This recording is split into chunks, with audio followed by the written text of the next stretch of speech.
First You Think is a not-for-profit ministry of the First Unitarian Church of Des Moines. Support us at ucdsm.org today. What would you have to do tomorrow to go to bed at night and say, I love myself. I was a good person today?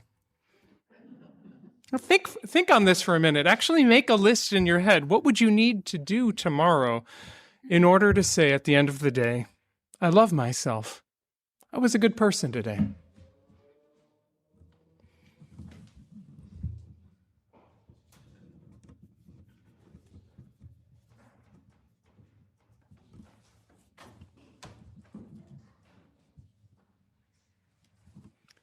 And now I invite you to think about someone you know, someone you love, a family member, a dear friend. What do they need to do tomorrow in order for you to go to bed at night and say, I love that person. They are a good person. Make a list of everything they would need to do.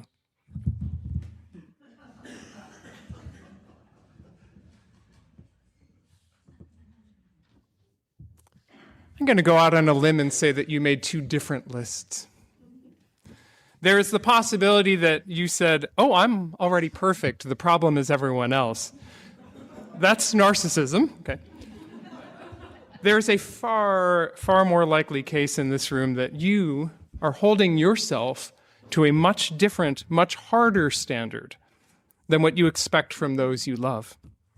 Everyone else gets to make mistakes. They can say the wrong thing. They can sometimes leave dirty dishes on the counter. Everyone else gets to be human. But you, I'm wondering if you need to be superhuman. I'm wondering if your mistakes cue that well-versed voice in your head that says, that was so stupid. Stop being stupid. You're such a disappointment. Got to do better. Got to be better prepared. Got to take better care of yourself. Got to do more to help. If we talked to our friends the way we talk to ourselves, if we talked to our friends the way we talk to ourselves, we wouldn't have many friends. If we talked to our friends the way we talk to ourselves, our friends would eventually feel like there's never enough that they could do to earn our respect and love. They would probably sit us down and say something like, I don't know what you need from us, but we can tell that we are constantly disappointing you. So for the good of this relationship, we are going to step away, and we hope that you someday find that perfect friend. Oh, if we talk to our friends the way we talk to ourselves. Today, we're talking about self-compassion, about our capacity to be spacious and present and empathetic and supportive with ourselves. This is hard and deep work. Now, we love to talk about how to help other people, how to be gracious and welcoming and loving to other people. But you turn that camera back on yourself, and it's normal to freeze up. It's normal to resist. It's normal to try and bypass the whole conversation. It sounds like, oh, that's all psychobabble. Or, focusing on myself feels selfish and icky. It might sound like, I don't have time to be this generous to the world and also to myself. Or maybe even, no, I expect what I expect out of myself because I know what I'm capable of. Maybe it's even just, I don't think that way. When we talked last week about compassion, we talked about being spacious and present with this other person, empathizing with their feelings and then offering support. I suggested that in the dark storm of the night, you need two ropes to get you from the house to the barn. One is to see the worth and dignity of this other person. That helps us to see them as complex beings and not as something. And then we talked about the essential act of listening, about the more we quiet our voice to fix and dismiss and cure and coach, the more these two ropes help us to build a compassionate space for this other person. I hope you had a beautifully compassionate conversation this past week, one that left your partner feeling affirmed and understood and supported and hopeful. Now we have to do that for ourselves. The other way to say that, what if we talk to ourselves the way we talk to our friends? What do you need? What do you need so that you can see yourself the way your friends see you? I get curious about where our ability to love others but not ourselves comes from. And Bill just offered a new insight from neuroscience, right? Our love for other people comes naturally for most of us. Loving ourselves just feels so much harder. And I want to note that, of course, some people do struggle to love others, but it's often because they're struggling so much to love themselves. I made a joke about narcissism personality disorder, but it is because it looks like an overinflated sense of self, but at root, it is a mask for deep-seated insecurity. So Bill addressed neuroscience. As a minister, I want to address theology. I'm curious where we get this idea that we're foundationally bad and have to earn our worth. You see where I'm about to go with this, don't you? Buckle up. Genesis 3. Adam and Eve eat fruit from the tree of the knowledge of good and evil. God condemns them. Mortality, pain, toil, difficult lives, because they dared to gain knowledge of good and evil. In David's famous penitential Psalm 51, he says, "Behold, I was brought forth in sin, and in sin did my mother conceive me." That's warming up, but Paul really lands it. Paul's letter to the Romans chapter 5, "Therefore, just as sin came into the world through Adam, and death through sin, and so death spread to all men because all sinned." We're getting close, but we still haven't arrived at everyone is foundationally bad. That takes Augustine to get there. Augustine, who I'll quote loosely here, "Through the sin of Adam, which came from his free will, our nature as people became corrupted and ruined, and nothing but God's grace alone alleviates it." This is what's known as the doctrine of original sin. The idea that because Adam and Eve ate this fruit and sinned, now everyone forever is inherently sinful. And only by God's grace and great efforts can we save ourselves from damnation. You've heard this before. We all grew up swimming in these waters. Whether or not you went to that church, your grandpa did. We all grew up swimming in these waters, even if you don't believe this, even if you didn't grow up with it, you grew up in these waters. To be raised in America is to be raised with a current that we are all foundationally born in sin and must earn our salvation. And then American capitalism, boy, did it take that theology and run with it. You don't deserve anything in America. You don't deserve housing. You don't deserve medical care. You don't deserve services. You have to earn them. Heck, in Des Moines, you don't deserve the right to sleep in a park. You have to earn it. Yeah, that hurts. Our 19th century ancestors in the Universalist movement rejected this theology. Universalism refers to the idea of universal salvation. They said, well, wait a minute. The doctrine of original sin is Augustine, not the scriptures. Paul touches on it, but this idea that everyone is foundationally horrible and must earn God's love, that's just not in Jesus. They used the metaphor of parenting. You never have a child with the sole purpose of damning that baby. Your child may do everything in their power to make you hate them sometimes, but for parents who are not struggling with their own psychological disorders, the parent is always going to love that child, will always want them back in loving relationship. They will never give up on them.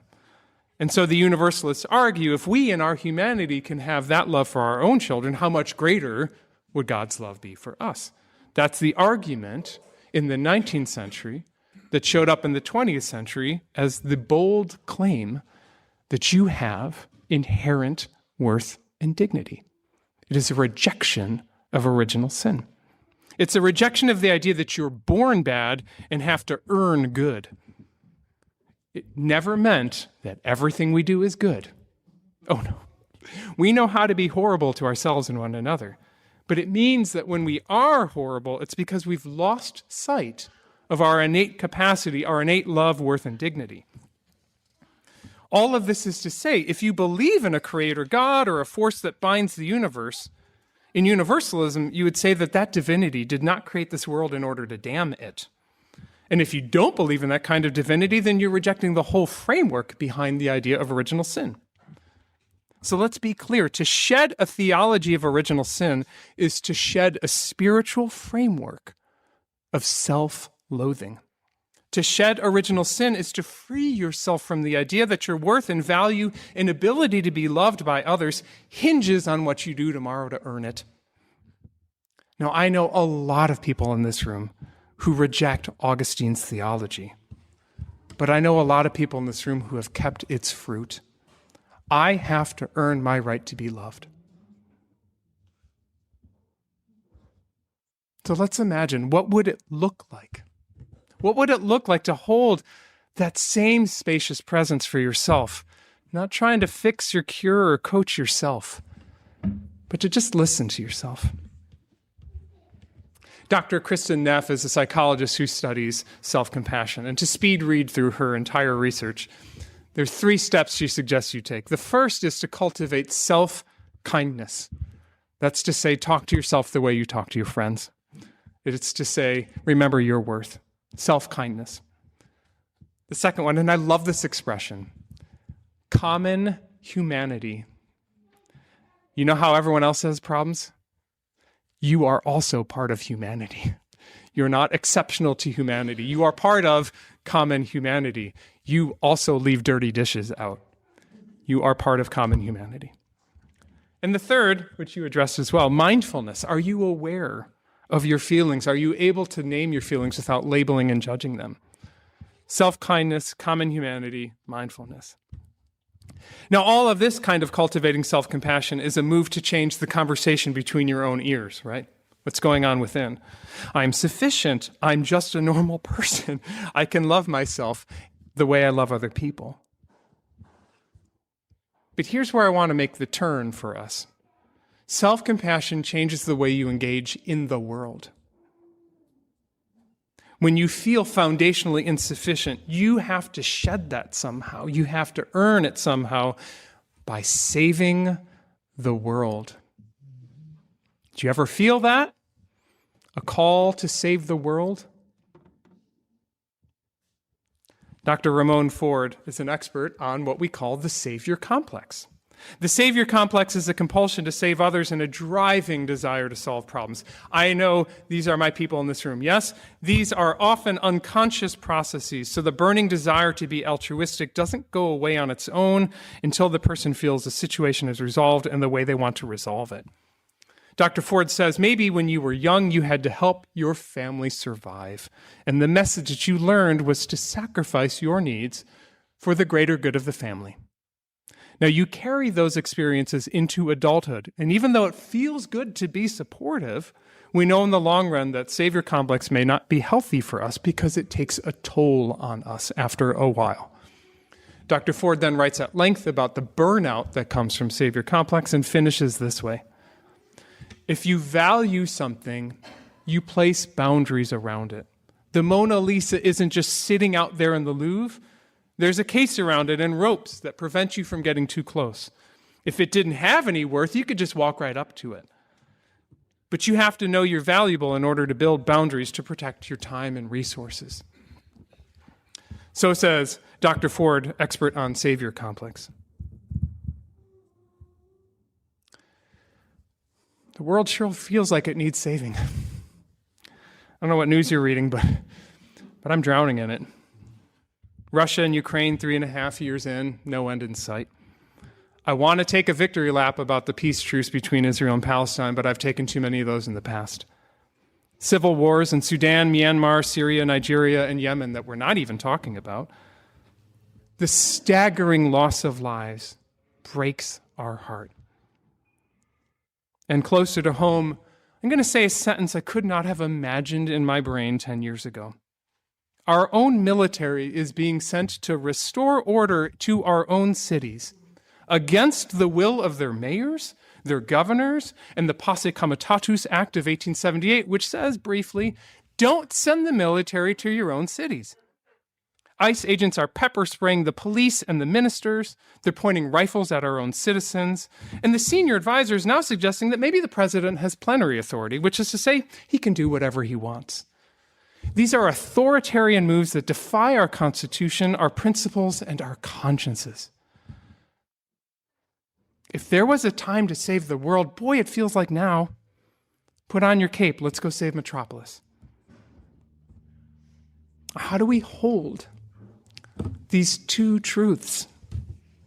How do we reconcile the maturity of self-compassion, of loving ourselves the way we love others, of talking to ourselves the way we talk to our friends, with this desperate, urgent crisis in our world? Because I want to tell you that the scope and the urgency of our situation today is something more active than, right now I'm really working on myself. That does not help your fellow citizens who are being swept up into detention centers because they just looked Central American. We need a better spiritual and ethical framework than either you're terrible until you save the world or stay home and hug yourself. I suggest we reread William James, the early leader in American psychology and empirical philosophy, who wrote this gem: act as if what you do makes a difference. It does. We need to review the idea of tikkun olam, or repair of the world, which comes from the wisdom of rabbinical teachings, which says in the Pirkei Avot, you are not obligated to complete the repair of the world, but neither are you free to desist from it. Which is to say, you don't have to put out the fire, but please grab a bucket of water. We need to remember Jesus' Sermon on the Mount, where he says in Matthew 5, you are the light of the world. A city built on a hill cannot be hid. People do not light a lamp and then put it under the bushel basket. Rather, they put it on a lampstand, and it gives light to all in the house. In the same way, let your light shine before others so that they may see your good works. And in a strikingly similar metaphor, the Buddhist Pali Canon includes this guidance. If you light a lamp for someone else, it will also brighten your path. If I try to save the world, it suggests that I might have delusions of grandeur, yes? That I am somehow the exceptional chosen one. But you can get the appeal of the mindset, especially if you're pretty good at it. But the evidence shows over and over and over that being the savior burns you out really quickly. You end up hurting yourself and others. Anyone here who's ever been a teacher or a nurse or a doctor or a social worker or a therapist or a minister, any person in what we call the helping professions, discovers very quickly that your efforts to save the world will lead to exhaustion, substance abuse, depression, rage, and burnout. This is Dr. Ford's point. But that does not mean, look, whatever will be, I'm just me. Sorry to hear about your war. Thoughts and prayers. Dear ones, I will be at our community protests this Saturday. I invite you to join me if you wish and if you feel safe to. And I am not doing this to earn my worth. I'm not doing this to get out there and proclaim, we're the good guys, you're the bad guys. That's not my theology. I'm not doing this to save the world. I'm doing this because I intend to act as if what we do makes a difference, because it does. I do this because while we are not responsible for the repair of the world, we're also not free to avoid helping. I do this because Reverend Dr. King says, returning hate for hate multiplies hate, adding a deeper darkness to a night already devoid of stars. Darkness cannot drive out darkness. Only light can do that. Hate cannot drive out hate. Only love can do that. So I will be there on Saturday, not to vent or to scream, but to share light. I hope you will join me. And remember, if you're going to wear the shirt that says Side with Love, you have to do that. You have to remember that only love will drive out darkness, not hate. If we try to earn our worth by saving the world from authoritarianism, I promise you we will get burnt, and we will get hurt, and we will hurt others. But what would it look like to hold a spacious presence for ourselves, a self-compassion? What would it look like if we could honor that our conscience calls us to shine our light in love? If we can do that with a spacious compassion for those who are caught in a theology of domination and conquest of righteousness over sin. Caught in that theology, because please understand, Those who support our descent to fascism do not go to bed at night saying, well, this was another day of supporting evil. That is not true. Nobody goes to bed at night saying, I support evil. Everyone goes to bed at night saying, I'm saving this country. So if you can hold a spacious compassion for your fellow humans and trust that anger will never be good at driving out anger, but love may yet transform anger, then we can do so without losing our values. We can put some protection and boundaries around your worth and dignity and move through the world sustainably and compassionately. You have a light, a lamp inside you to share with the world. Love your light the way you love your friends' lights. Protect your light the way you would protect the Mona Lisa. Be spacious with yourself to find self-compassion. Be self-compassionate enough that you can embrace your worth and dignity. Embrace your worth and dignity enough that your light may shine. And love yourself enough to keep your light shining for the world.